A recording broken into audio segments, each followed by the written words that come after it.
next week, same time, for yet another exciting episode.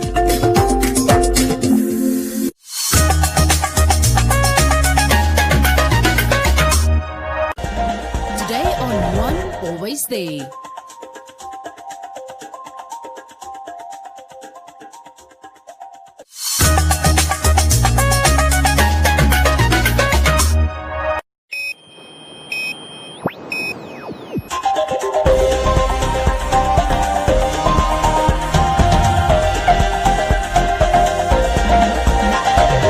Today on One, your daily dose of local affairs and social media commentary.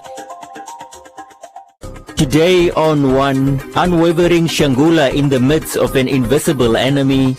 Joseph Shikongo, an inspiring leader in the law enforcement fraternity. Heroism through activism. And Nestor Tobias reflects back on humble beginnings.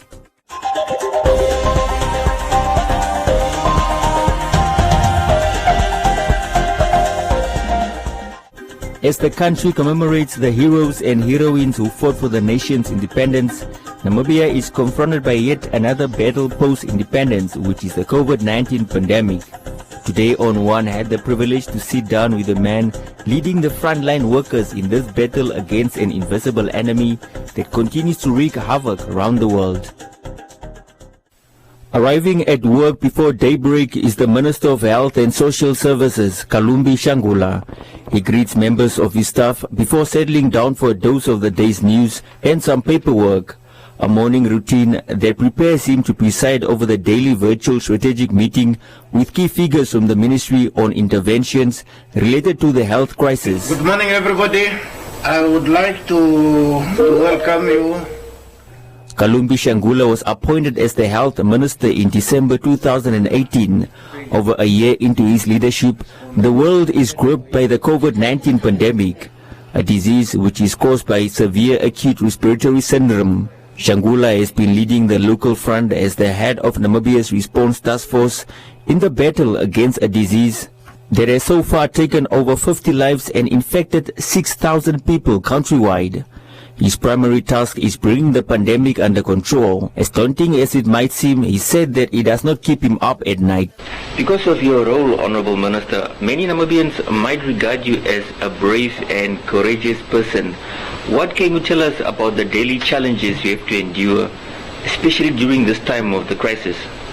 I am humbled, and I am saying this with a deep sense of humility, that as a Minister of Health and Social Services, I am charged with the responsibility that the pandemic is brought under control. I must say that we have done quite a lot, and we have the support of His Excellency the President, who is actually spearheading this response. We have the support of the cabinet colleagues, and the government of Namibia has spared no effort to ensure that we get the necessary human and financial resources in order to be able to fight the pandemic. You must be having a lot of sleepless nights, wondering how to overcome these difficult times we are in. Obviously for you, Honorable Minister, it cannot be easy. How do you manage? Well, I will not say that I do not have sleepless nights. I do sleep, and I'm a very good person when it comes to sleeping. I sleep deep and relax. So I also have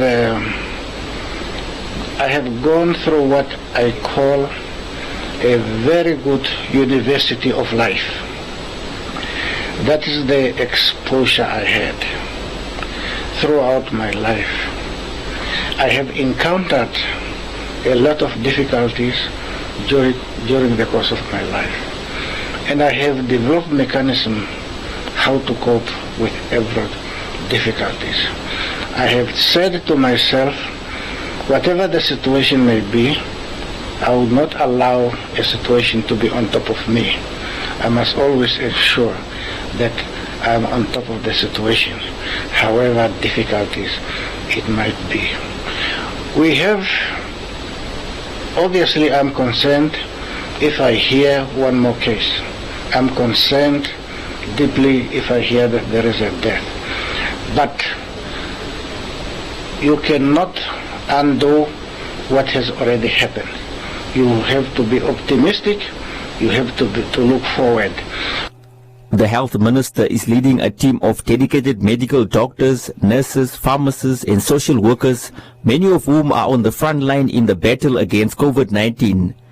Their work puts them at risk, and with many having already contracted the disease, we asked whether his ministry is doing enough to ensure that their health is a priority. The health workers, the brave men and women of Namibia who are putting their life in the line of fire deserve much commendation. They are our frontline workers. They are people who are risking their own lives so that they can save other people's life. They are properly protected by having the personal protective equipment as they need, and not only that, but we also train them how to use them properly. Because even if you have got a PPE, but you are not trained how to use it properly, you may still be exposed. You may still contract the virus even when you are having your PPE on you. Shangula said prospects of Namibia containing the disease are high, but human behavior remains a challenge as Namibians continue to violate restriction measures aimed at curbing the spread, particularly on public gatherings. There are still no signs of a peak in cases, but with infections decreasing at the coastal town of Walfish Bay, not the same could be said about Windhoek. So far, Namibia has conducted 53,000 tests and recorded 2,700 recoveries.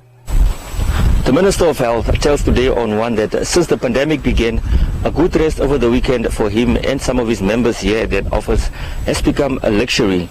In fact, he also mentioned that at times he even forgets what day of the week it is, which shows their dedication towards the cause of bringing this pandemic under control. Reporting for Today on One, I'm Joseph Shifeni.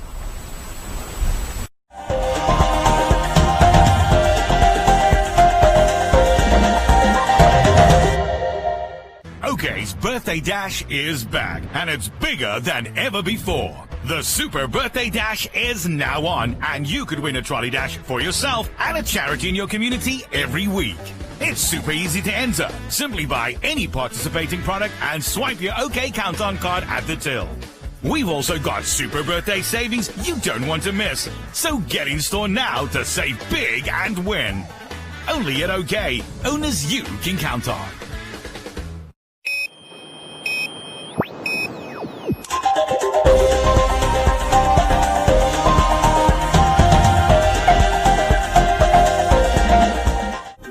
The Commerce Regional Commander Joseph Shikongo, a commissioner in rank, is a relevantly new face to the Namibian nation, but he has been in law enforcement for the past 30 years. With only 4 years left before retirement, his ultimate goal is to ensure that the Namibian citizens are kept safe at all costs. In a Heroes Day exclusive interview, Joseph Shikongo tells his inspirational story to the nation. Leaders are born. Leaders are not made. You can't take Shikongo today and say, Shikongo, I want to send you to the United States of America, or I want to send you to Russia to become a leader, if I was not born a leader. So what we are talking about, the education, when we send people to go and study, when we send people to courses, is just to shape up their leadership skills, and also maybe to start thinking academically. My own background, I don't have any grade 10. I have never been at a school, higher level institutions or UNAM. No, but I think I developed myself. I think I developed myself by taking example from those good good practices.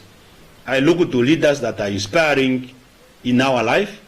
In his earlier years, Joseph Shikongo went into exile and later joined the Plan Fighters at a young age to play his role in the liberation of our country. He returned to Namibia in 1989 and joined the Namibian Defence Force. And then from there, in 1990, on the 30th of July 1990, I joined the Namibian Defence Force, where I served for the various positions. After my appointment, I served on the 3rd Battalion, of which later I was transferred to Okanja Military School, where I spent about 9 years as a military instructor. We trained a number of people, number of the first recruit of the Namibian Defence Force. We were the first instructor and also the first cadets. In his pursuit of justice for all, Shikongo has traveled to almost half of the world representing Namibia in various portfolios and has also met prominent individuals such as Fidel Castro. Shikongo has also been the spokesperson of the Namibian Defence Force NDF and has achieved numerous awards. I was transferred to the Ministry of Defence and I was appointed as the spokesperson of NDF at the Ministry, MOD. I did not spend much time there. I was then transferred from the Ministry of Defence to the Namibian Police, that's Ministry of Home Affairs. That was on the 2nd of May 2000. And then I was appointed as the staff officer to the Commission of CID. And of course the same year I was also appointed after an intensive interview. I was appointed as the Chief of Security to the Prime Minister under VIP Directorate to the Deputy Inspector General of Operations. I've been doing that operational work from that very period of 2005 until 2019 when I was appointed as the Regional Commander. However, I must indicate that during that period I've been in and out. I don't want you to go to my courses, the short courses that I did. You can, it's actually self-explanatory. Those are the short courses that I did in Botswana, in South Africa, in the UK, in Ghana, in Kenya. I did a lot of courses, short courses, during that period. But more importantly, I should also indicate that in 2007, I was deployed with the United Nations Integrated Mission in East Timor. East Timor is a small island in Southeast Asia. That is in northern Australia and the west and east of Indonesia. Shikongo is willing to risk life and limb to protect the Namibian nation. The regional commander was recently quarantined after arresting a suspect that allegedly had the deadly coronavirus. He added that he only knows how to be a military/policeman, as this was the only profession he has been in ever since he was a young boy. So that's how I got into this job, and that's my profession. I've been now in uniform for the past 38, 39 years. And of course I've been 10 years in Namibian Defence Force, and then obviously I served now 20 years in the Namibian Police Force.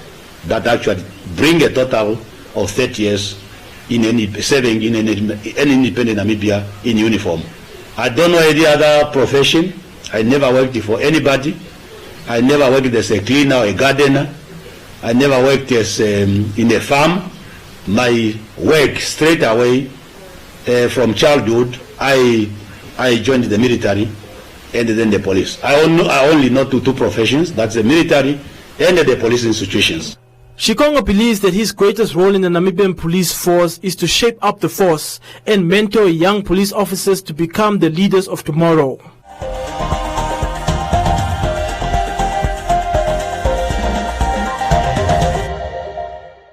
Get set for summer.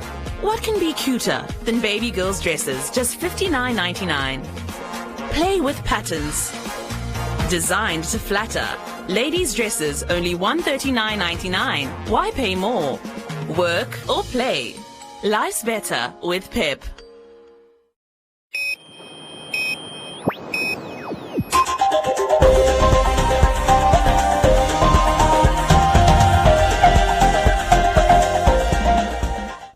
Today we look at heroes and heroines who fought and continues to fight for social justice through activism. Some do it for political gain, fame and fortune, and some do it out of love for humanity. First on our list is Rosa Namises, a human rights activist and the reigning leader of the Khomenin people. Namises is an advocate for gender equality and child welfare. She runs a daycare facility for vulnerable children in Katatura's Dolam residential area called the Dolam Residential Daycare. Today, I recognize this day very greatly because it's a date and a day set out to remember not only the short history, but really to remember those who have stood by their belief of being part of the world and being part of this emancipation that we call for women. Also not only for women, but through the women to liberate then our men and our boys and their mindset, so that together as Namibians we can become the heroes and heroines of this land. Our next hero is Zachariah Itodo, a man who, after the brutal murder of 9-year-old Cheryl Avihe Uyaha, decided enough is enough and started the No to Gender-Based Death and Violence Initiative. Itodo is a community activist who advocates for the safety of women and children. 3 years ago, actually on the 28th of July, my birthday, that period was when this young girl was found with her body mutilated, and it really touched me. And that day I said to myself, God, what can I do to give back, to serve humanity for the rest of my life? What can I do to put an end, at least to some extent, these senseless killings and maimings, and to encourage men and women who have been abused to speak out? And it just struck me then and then that no, you can do something about it. You don't have to wait for the government. You don't have, it's something that is in you to always help as many as you can. So this is an opportunity for you to really practicalize it and then make that effort, make that change in the society. Many activists in Namibia vigorously fight for the well-being of humanity. And although you didn't feature in this Heroes Day story, Today on One recognizes and salutes you.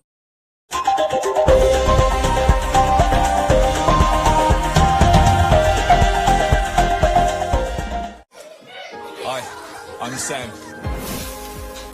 I'm also Sam. Meet my little Sam. Only the best for my Sam.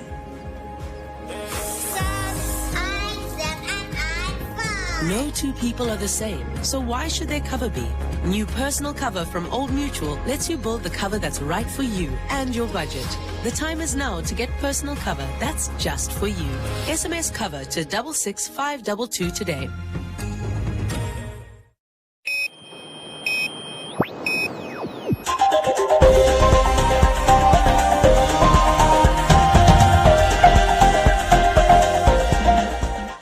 Having recently marked 20 years of existence in the boxing arena, the MTC Sunshine Fitness and Academy founder Nesta Tobias reflected on his journey from being a boxer to owning one of the most successful stables in boxing in Namibia.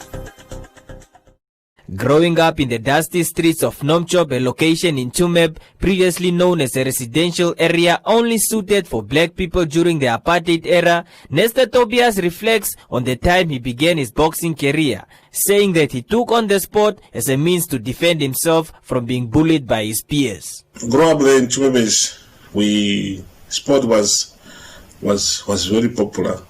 You know, we have different sport codes and other thing under the mine, which sometimes we participate under the school. Yeah, so it's why I fell in love with sport. From soccer, athletics, boxing, I participate on those. So for sure, you know, those years before independence, you got locations for blacks, then you got the location for white. So the location for white was Chumeb, and then was just called Chumeb, but the others for the black was called Nomchop.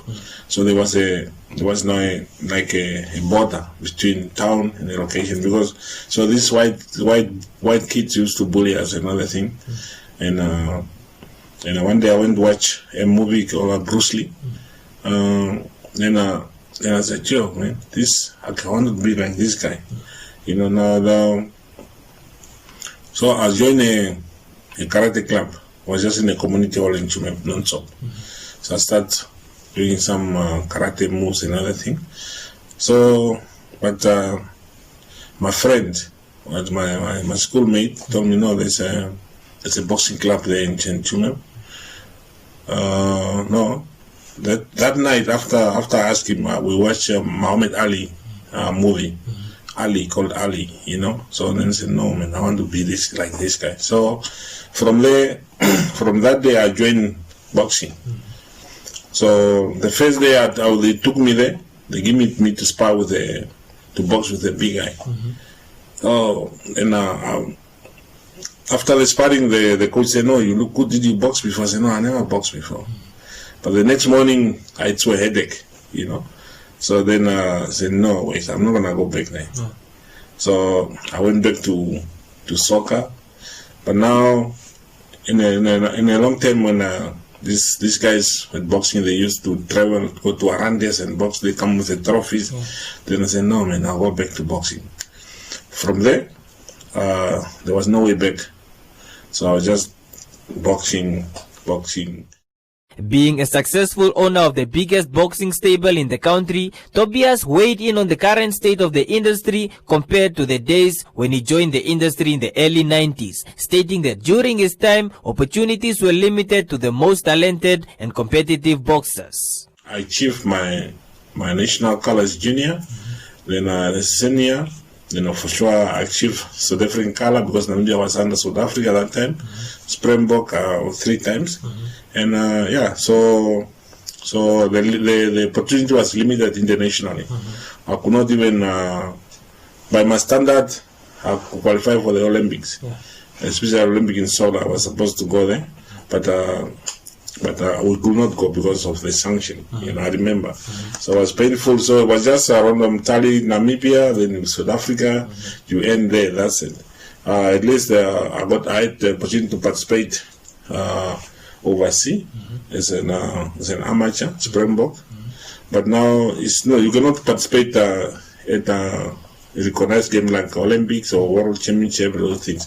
But we could participate against other countries like I remember I went to Brazil, I went to Uruguay, I went to Argentina, South America. I was 2 others as an amateur. So during the apartheid era. Nestor Tobias further advised fellow coaches, athletes and federations in the sporting industry at large to work as a team in order to achieve greatness as a whole.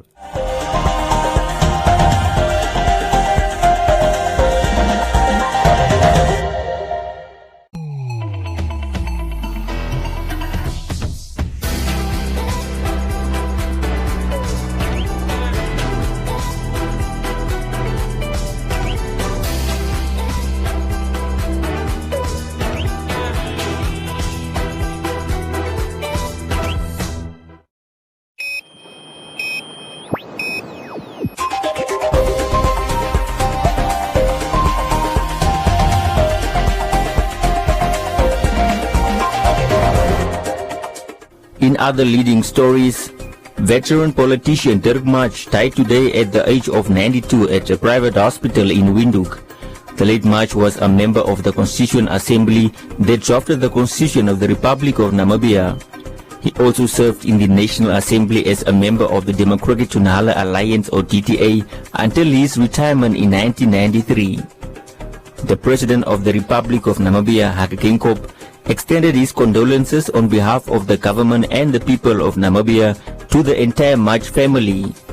Geingob said although he and March represented different political backgrounds and ideals, he came to know Dirk March during the drafting of the Constitution in 1989 as a leader who was willing to make compromises in the interest of peace and a new Namibia.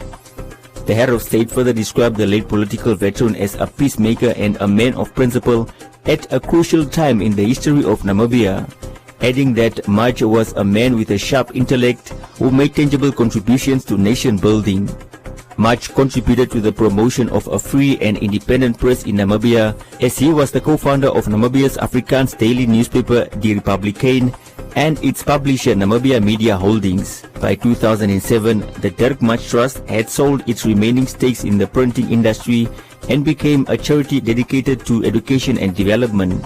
The leader of the official opposition party, McHenry Vernani, also conveyed his condolences to the Maj family, noting that he will be remembered as one of the leaders that pushed for an end of institutionalized apartheid when he moved a motion to legislate against apartheid on the 6th of June 1979 as head of the interim government under DTA laws that are currently in our statutes book. Welcome to Comments Corner, your daily dose of local comments from the hottest social media pages. Eben de Klerk, the legal representative of Dimension Data Namibia, has raised concern over national security issues related to the envisaged deal between the city of Windhoek and Chinese tech giant Huawei to roll out the city's 5G network. Peter said when people insist on something to be done indicates that there could be kickbacks.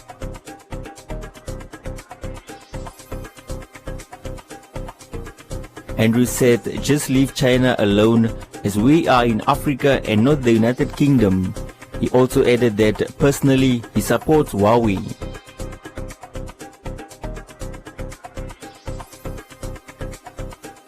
Stephen said that he is 100% behind Eben de Klerk and prays for his safety.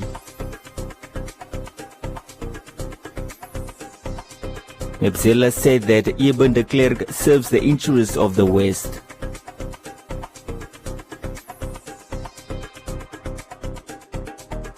Gerald said that CRAN is a regulatory body and not an investigation unit.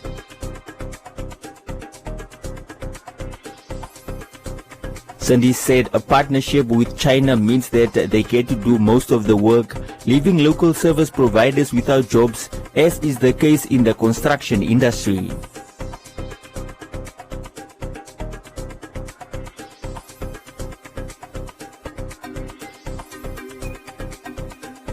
Miriam said the municipality of Windhoek should focus on providing services such as land and leave that business to others.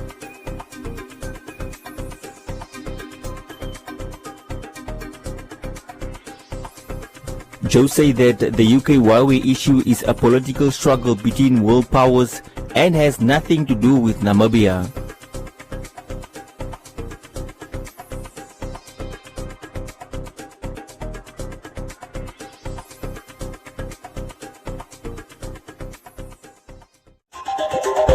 And that is all from Comments Corner. Be sure to post your comments on our social media pages for broadcast every day only on Today and One.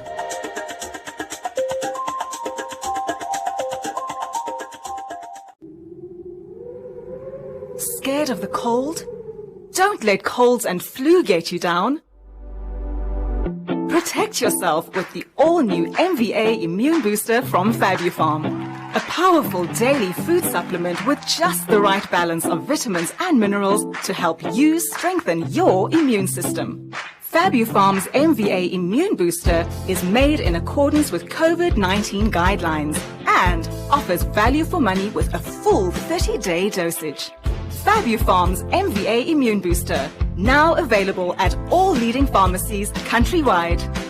Did you know Fabufarm's MVA Immune Booster can be claimed from medical aids subject to fund rules and exclusions?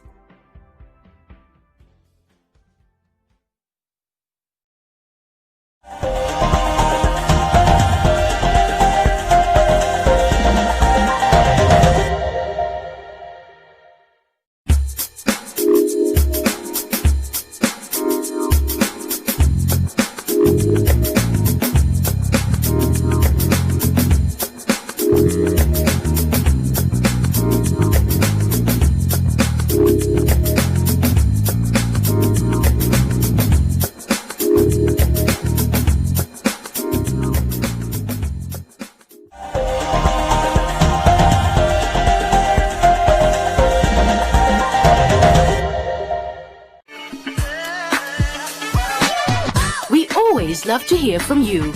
Send us your views, comments, and videos with your name and town to the One Africa TV's WhatsApp on 081 200 6659 or send an SMS to 555.